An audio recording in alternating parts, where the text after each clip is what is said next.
A man 20 steps ahead of Brian was walking through a biometric gate when it misread his gait pattern and locked his spine in place with a magnetic spike.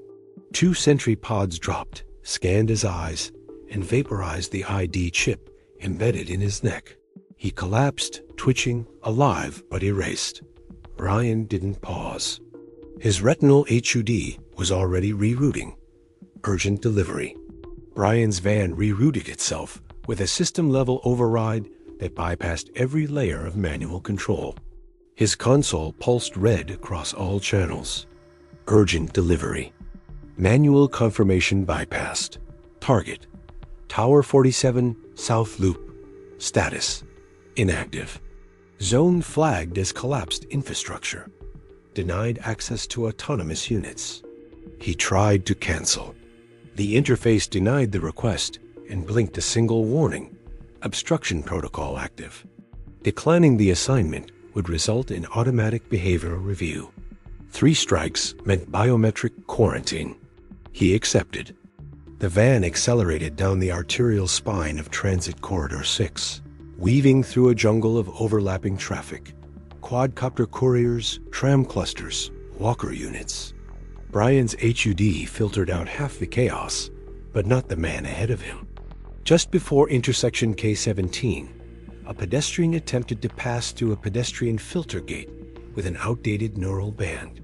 The system froze his movement with a paralytic charge and flagged his ID for deletion. 2 security drones arrived in under 3 seconds. One deployed a retractable injector into the base of the man's skull. His body collapsed in a controlled descent protocol. A haptic announcement echoed overhead. Biometric conflict resolved. Brian didn't blink. His route shifted.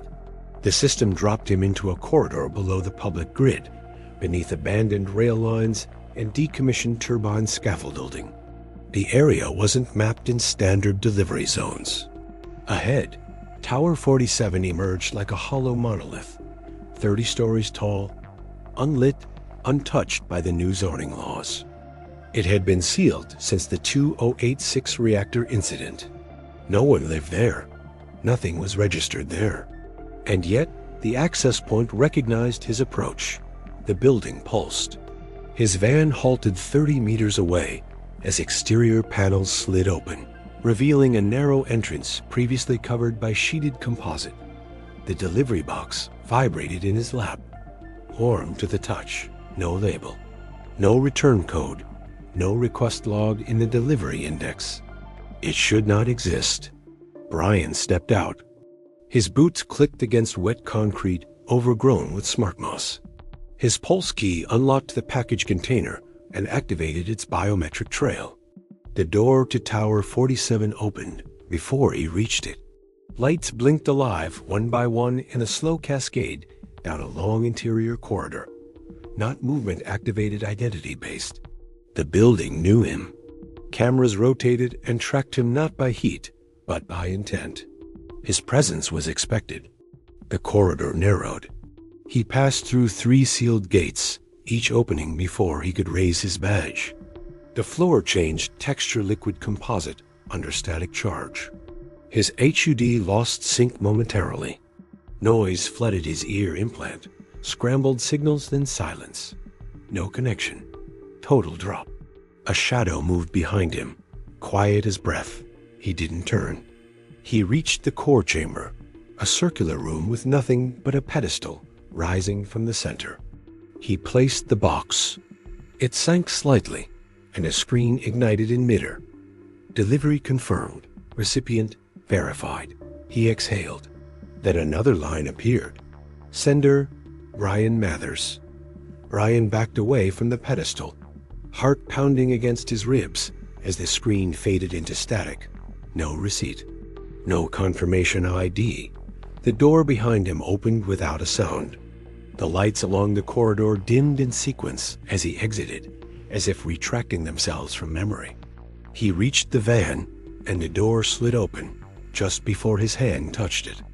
As he stepped in, the dashboard lit up. Delivery complete. Sender, Brian Mathers.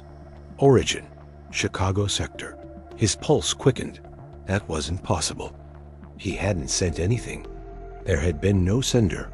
He checked the logs. His credentials were listed not as delivery verification, but as the origin point.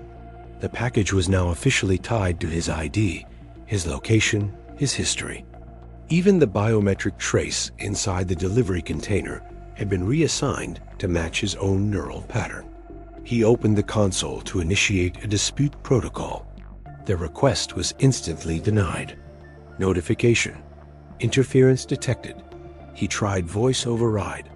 System, cancel last delivery. Reassign routing metadata. The interface responded coldly. Command not recognized. No prior delivery registered. His van suddenly locked itself into idle mode. Route null. He looked up and saw a red indicator blinking above the windshield. A surveillance drone hovered 10 meters ahead, static humming in its wake. It pivoted toward him. His HUD flared as the drone established direct connection. No request for permission. The system bypassed standard protocol. Status: Tier 2 observation initiated. The drone followed him as he pulled away from the tower, gliding low and slow like a vulture that had already marked its meal. Brian took the underpass toward the North Loop, trying to re-establish signal with dispatch. A soft click sounded behind his ear. His neural implant pulsed once, violently. A forced sync attempt. He slammed the override button on his wristpad, severing the link before full access could be granted. His vision blurred momentarily. Another drone appeared 2 blocks down, already mirroring his van's trajectory. He activated the manual control override and took a hard turn off grid, cutting through an unlit tunnel flagged for repair. The signal flickered, then died. He was alone. For now. By the time Brian reached the southern checkpoint, his retinal HUD flickered with warning signals. Unauthorized identity tag detected. Credit authorization failed. He tried to pass through a standard toll gate into the central loop and was met with a silent red barrier that refused to lift. The console above the gate displayed a message in full public view. Access denied. Account frozen.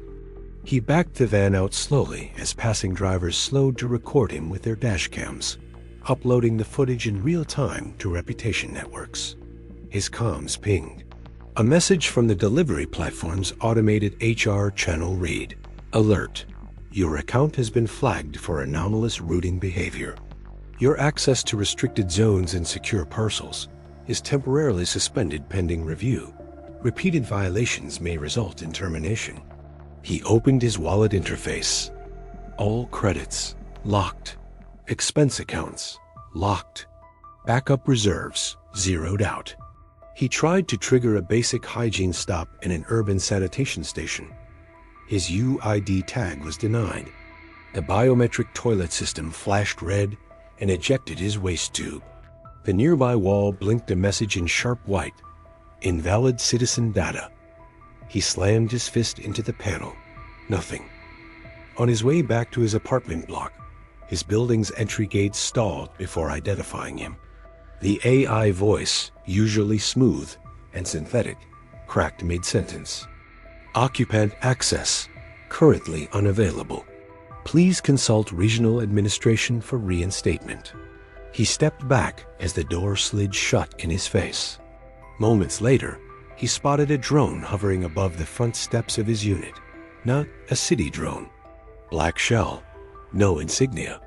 Just a single blue eye scanning slowly across the area. It tracked him as he moved. He turned on his heel and walked 3 blocks north to a recharge station used by independent couriers. As he approached, every technician present subtly turned their backs. No one made eye contact. One of them muttered without turning, "You're flagged. Don't bring that shit here." He pulled up his network interface and tried to join the regional driver relay chat. The access request was ignored, then blocked. A notification followed immediately. Connection rejected. Your account represents a reputational risk to active operators. He turned off his comms. That was when the blast hit. The van, parked 2 lots down, lit up from underneath. The shockwave wasn't strong enough to kill, but enough to rupture the rear hull and send fragments of scorched metal flying across the pavement. It was surgical, controlled, a message. A bright yellow tag was projected onto the nearest wall by an overhead drone. It read, "Final warning. Return to neutral zones." Brian didn't move. He just stood there, watching the flames flicker reflected in the black eye of the drone above him. Brian rerouted manually, cutting west toward Cicero and looping down through Fulton Market before killing the van as transponder entirely and hiding it beneath an overpass drenched in static suppressant foam. He sent a secure point-to-point ping through a darknet courier relay, not trusting any mainstream channel. 30 minutes later, a single reply blinked back. One-time code. Location: an abandoned shipping warehouse along the Des Plaines freight corridor. He waited until after curfew hours, moving only on foot, slipping past dome scanners and pretending his neural ID was still valid every time an aerial scan passed overhead. Inside the warehouse, it was dark, except for the faint glow of a power cell, pulsing near a workstation, surrounded by broken crates and severed delivery pods. Marcus Talden, ex-military logistics, like Brian, dishonorably discharged after a failed op near the Canadian border. Brian spoke first. "I need help." Marcus didn't answer right away. Instead, he dropped the projection disc onto the table. A stream of records bloomed into the air names, timestamps, ID scans. All delivery agents, all flagged, all removed from the grid within days of accepting anomalous routes. Marcus pulled one record closer. "See this guy? Took a route through the old university zone. 5 hours later, no return. Company wiped his account. Issued a death certification with no body. Another name, same story. Another. Marcus turned to Brian. "You're part of it now. Whatever this is, it's not random." He pointed to a cluster of routes with identical override signatures. Same command string. Same target pattern. And then, at the end of the records, one final terminal entry. A single destination logged with no return data. Shibalba. Brian stared at it. "Never heard of that." Marcus replied, "Neither had I until I started connecting the dots. Every one of these guys got rooted into dead zones. Towers that don't exist. Warehouses that never officially opened. After that, they vanish." Brian leaned in. "What's at that coordinate?" Marcus hesitated. "Nothing. No city. No zone. No airspace. Just ice. North of anything. Not even military grid." Brian's hands were trembling now. "The system changed my origin tag. It says I sent the package." Marcus nodded slowly. "Then it's already started. They're not delivering things. They're delivering people." Brian stepped back from the projection as Marcus began shutting the system down. The warehouse lights flickered twice, then cut to total black. Brian's HUD lost sync instantly. Marcus cursed under his breath and pulled a sidearm from beneath the table. That wasn't a power fluctuation. A hum rose from outside, too precise to be wind. Brian moved toward the side door, but Marcus waved him down and moved toward the main exit where his old hybrid vehicle was parked. The instant he stepped into the open, a small, silent drone dropped from above and latched onto the roof of his car. There was no sound, no countdown, no warning. Just a burst of brilliant blue light and a collapsing pulse that folded the vehicle inward like it had been vacuum sealed. Brian stumbled backward as the shockwave knocked dust from the ceiling. Marcus was gone. There wasn't enough left to confirm it had ever been him. The drone retracted and vanished upward into the fog above the lot. Brian didn't wait. He bolted through the rear of the warehouse, climbing over rotted crates and bursting through a rusted emergency hatch that opened into an alley soaked in condensation and silence. As he ran, he triggered his emergency jamming signal, hoping to block short-range tracking, but it was too late. Two figures emerged from a passing service transport, tall, covered in matte black armor with visible mechanical enhancements. Their arms weren't armored. They were machinery, fully integrated combat limbs with retractable hooks and high-frequency impact nodes at the elbows. They moved without hesitation. Brian turned and fired his distress beacon into the sky, but the signal never went live. One of them launched forward, closing the gap in seconds and driving a shock baton directly into the center of Brian's back. The pain was instant and full. His spine arched involuntarily as his legs gave out. The second agent caught him before he hit the ground, wrapping one steel hand around the base of his skull while the other jammed a corded injector into the back of his neck. His vision collapsed inward. Muscles stopped responding. He felt something metallic pierce just beneath the base of his brainstem, and then the cold set in. Not the kind of cold from weather, but the internal kind, his own body shutting down. The last thing he saw was the side of the van that had captured him, marked with no symbols, no corporate tag, no registry. Just a single glyph etched into the metal that flickered as he blacked out. Brian woke gasping, the air sharp and unnatural, lungs filling with something too cold to be recycled oxygen. His body ached in places he didn't remember having nerves. He tried to move, but both wrists were strapped with composite restraints, and his spine was pinned to a metal table that vibrated faintly beneath him. The light overhead was sterile white, buzzing in a low harmonic that made his teeth hurt. Around him, the room was vast and quiet, like a hospital abandoned mid-procedure and left to rot. Tubes ran along the ceiling in overlapping clusters, each one descending into pale human bodies, sealed inside transparent caskets lined against the walls. Hundreds of them, maybe more. Every few seconds, one of the bodies twitched, fluid drained, machines hissed, then silence again. Brian's teeth began to chatter. It wasn't just the temperature. It was the depth. The air had weight. He turned his head just enough to see frost crusted along the far wall, past a narrow ventilation shaft marked with a military label he didn't recognize. His retinal HUD flickered back online, disoriented, misaligned, like the system was unsure what reality it was supposed to display. A technician passed by his field of vision, moving slowly, eyes unfocused, skin pale and glassy like he hadn't seen sunlight in years. The man wore no insignia, no rank, just a sterile gray suit and gloves with built-in surgical ports. He paused over Brian, scanned him without speaking, then tapped a screen attached to the table. A soft beep echoed, followed by a mechanical voice speaking in a language Brian didn't understand. Another technician appeared, this one female, with a vertical implant along her jaw and the same hollow stare. She pressed her hand against the panel by his head. A line of green text scrolled across a translucent visor descending from the ceiling. Subject: Brian Mathers. Status: unregistered input. Protocol: irregular. Channel: destination: pending verification. Brian tried to speak, but the words didn't form.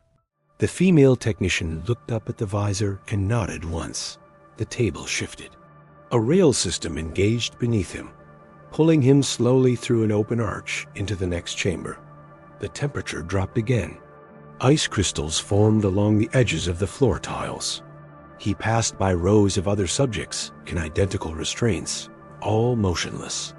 Some old, some young, all plugged in. Tubes at the skull, tubes at the spine, tubes through the throat. The chamber widened until the ceiling disappeared into darkness. Then a voice filled the room, not from a speaker, from inside the visor itself. Calm, deliberate, inhuman. Brian Mathers. You are not authorized. You were not selected. You are not supposed to be here. Yet here you are. The screen above him shifted.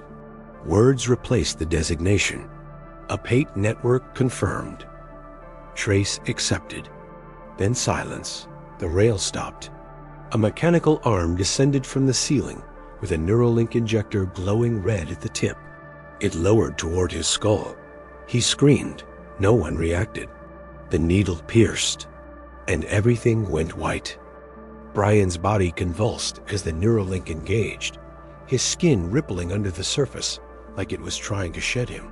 A technician reached down with one hand and forced his head against the table while the injector recalibrated. The first insertion missed.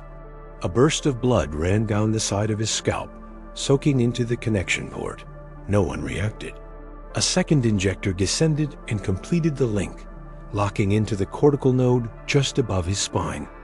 The restraints around his arms released, not because he was free, but because movement no longer mattered. His eyes rolled back.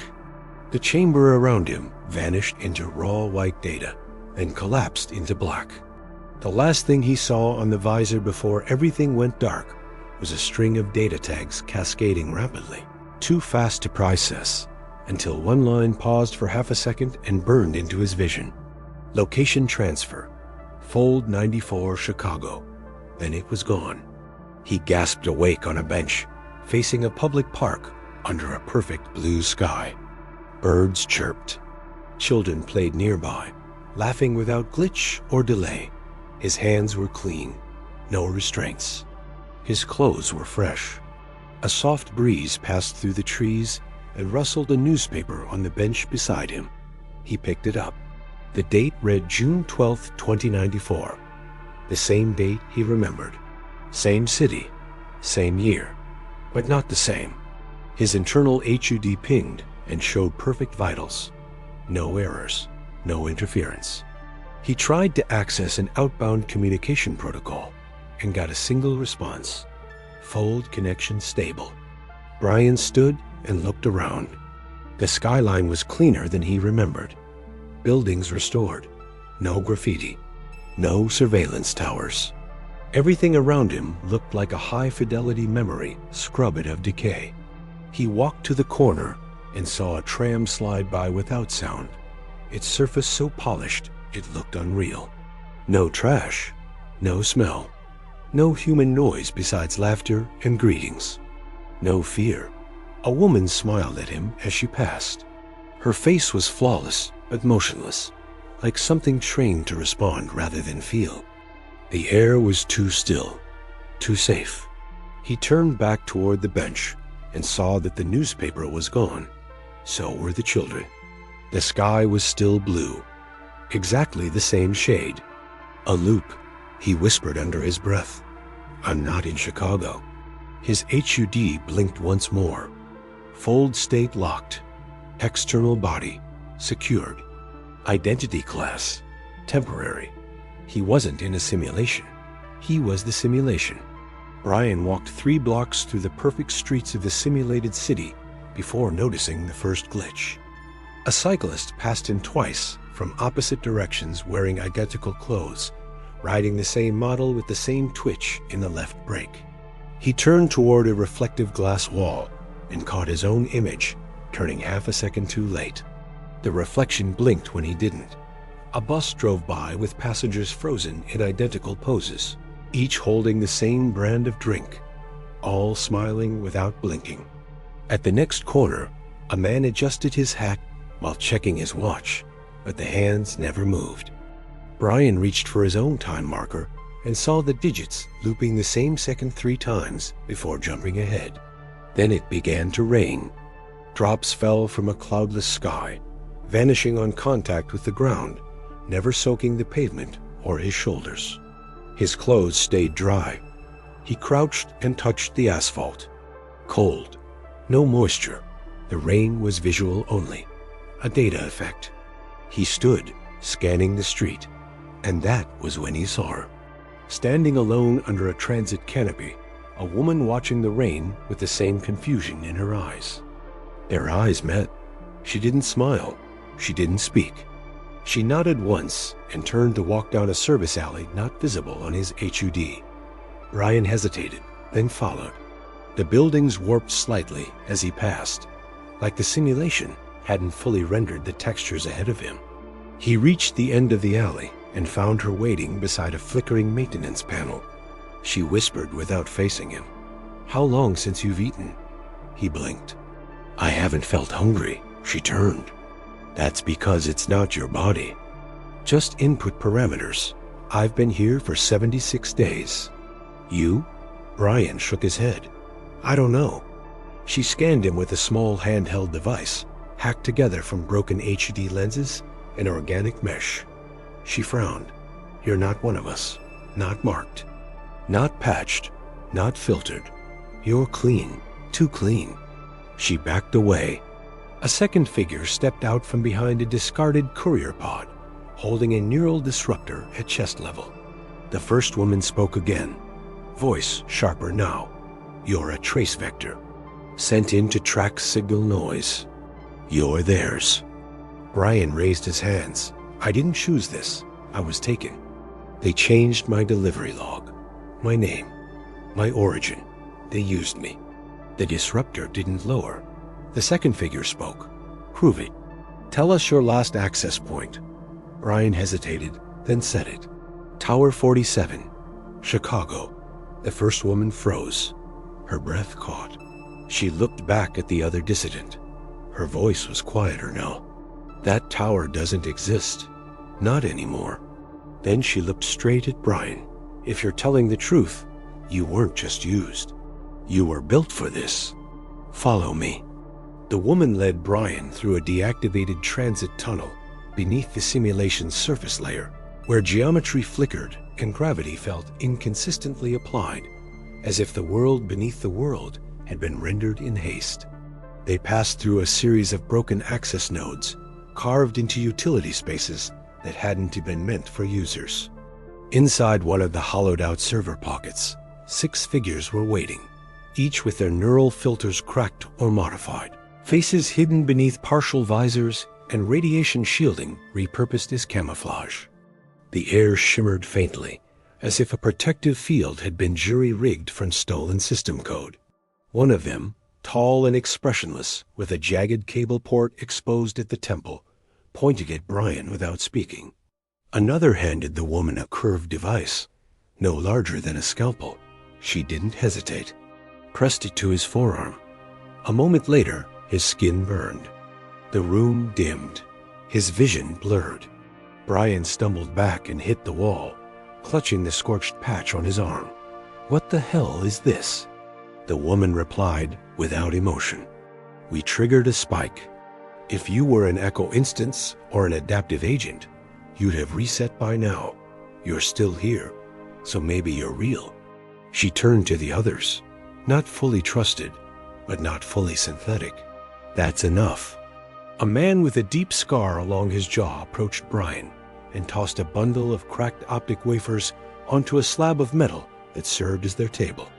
"These are smuggled from the uplink corridor. They're fragments of data we've been pulling from Mirror Bleed. Echoes from outside." Brian stared. "What does that mean?" The man didn't blink. "It means we're not just being watched, we're being used. Every fold instance runs thousands of emotional regressions per minute. Every interaction you think is organic is being calculated against emotional volatility and ideological reaction. It's not a city, it's a compression system." Brian ran his hand through his hair. "Then why me? I'm not like you. I didn't resist. I didn't hack in. I didn't try to wake up." The woman looked at him sharply. "That's exactly why. You're pure signal, not compromised, not filtered. Apate uses carriers like you to trace us. When you were pulled in, something infected you, not digital. Emotional. It wrapped around your neural pattern like a parasite. We can see it, feel it." Brian staggered forward. "Then I'm the reason you're all exposed?" The scarred man answered. "Not yet. But you're the reason they'll find us if we don't act now. You have something in you that wasn't meant to survive exposure to the fold, but it did. That means either Apate failed, or you weren't meant to be a signal. You were meant to be a doorway." Brian paced the perimeter of the enclave as static pulsed against the walls. The simulation's outer edge, pushing in like a tide of heatless pressure. His mind itched with something deeper than thought, a fracture behind the eyes that pulsed with foreign intention. He pulled up his internal HUD, searching for any port, any exploit, any systemic thread he could trace and sever. He tried to speak a command, but the words collapsed in his mouth. The woman approached, handed him a cortical disruptor rigged to an illegal eject protocol. "You want out. This is how. But if you haven't been hard-coded, it's going to rip everything on the way." Brian took the device. Before he could activate it, the lights dimmed and the air changed. Not colder, denser. A hum moved through his skull like breath from behind the bone. The chamber warped, the walls fell away. The dissidents shouted, but their voices came through as static. Brian looked around. Faces emerged in the darkness. His mother, who had died during the water riots in 2079, stood before him smiling, holding the book she used to read him as a child. Behind her, his old squad leader from the Arctic drills, eyes wrong, teeth too perfect. Then came someone else, a woman he didn't know, but something in his gut said he loved her. She reached for his hand. "You don't need to leave. You're safe now." Her voice was velvet, invasive, carved from memory that didn't belong to him. He stepped back. Another figure appeared. Himself, younger, standing in a clean uniform, speaking softly. "They lied to you. You delivered more than a package. You delivered yourself." Brian screamed, falling to his knees as the walls spun, and each memory detonated in his mind with real pain. His neural implant flared red. System conflict, emotional overload. His body shook. Blood dripped from his nose. The dissidents surrounded him. One slammed a charge node into the base of his skull. Another screamed, "Get him out now." The woman shouted a trigger phrase that rebooted the eject sequence. His vision split. White light poured from his left eye. The chamber cracked open like glass. A second later, his consciousness tore away from the simulation and surged upward through a flood of corrupted code that screamed in Apate's voice. He barely heard it over the sirens blaring inside his skull. His heart stopped for 3 full seconds. Then the world vanished. In Xibalba, alarms began to strobe along the chamber walls the moment Brian's neural signature spiked beyond operational thresholds. Data streams bled across monitors in erratic pulses, warning glyphs flickering in languages not meant for human operators. Technicians moved quickly, their faces unreadable, eyes glazed from years of exposure to electromagnetic noise, and sleep cycles measured in nutrient pulses. Subject 451, neural voltage exceeding limits. Initiate containment protocol. The command came from one of the upper-tier consoles, where a cluster of pale-cloaked operators ran diagnostics across Brian's body. He lay strapped to a cradle unit, submerged halfway in temperature-controlled gel, muscles twitching in sharp, involuntary spasms. His heart rate doubled, then tripled. Spinal feedback triggered a cascade of microfractures down the lower vertebrae. One technician leaned in with a stabilization rod, attempting to suppress the convulsions with a full spine reset button. Brian's arm broke free from the restraint clamp and struck the technician's throat with enough force to snap cartilage. The man dropped immediately, collapsing in silence, eyes wide and still. Blood pooled across the grated floor as 2 others lunged forward. One tried to sedate him with a direct injection, but the needle shattered on impact with the tension in his muscles. The second technician activated the full-body restraint field, only to have the system reject the sequence with an override code that none of them recognized. External interference logged. Unknown source. A supervisor screamed for the chamber to be locked down, but the command was late. Brian's other arm tore loose, his back arched violently, and his eyes opened. Both pupils fully dilated, pupils cycling between input modes as if trying to map an invisible interface. A pulse wave surged outward from his frame, cutting power to 3 adjacent caskets and momentarily freezing the environmental control systems. Above him, the Neuralink injector shuddered and sparked, unable to terminate the connection. One technician shouted, "He's still inside." The console confirmed it. Fold connection. Active. Signal. Bilateral. Identity channel unresolved. Inside the cradle, Brian's mouth opened, and a sound emerged that was not his own voice. It echoed through the walls, triggering backup systems in chambers that hadn't been used in over a decade. 3 other units lit up simultaneously, as if awakened by the same signal. The supervisor stared at the console, then at Brian, then back again. Her voice trembled as she whispered, "He's not coming out. He's going deeper." Brian's eyes opened to the pale glow of surgical lights refracted through condensation. His body wasn't cold from lack of circulation. It was cold because of where he was. Frost climbed the walls of the containment chamber, and a maintenance tag on the base of the operating arm read Nuke Cryo Division. He was in Greenland, deep underground, somewhere that didn't appear on any civilian map. His torso was secured to a steel gurney with modular clamps attached at the collarbones, wrists, hips, and ankles. Tubes threaded into his arms and spine, some still pumping light blue fluid into his nervous system, while others drained black from the same points. His eyes were open, but he didn't blink. He couldn't. Above him, a transparent visor projected diagnostic overlays in soft white against the glass. Export complete. Signal retrieved. Schema integrity stable. Host, Brian Mathers. He wasn't awake. He wasn't unconscious. He was finished.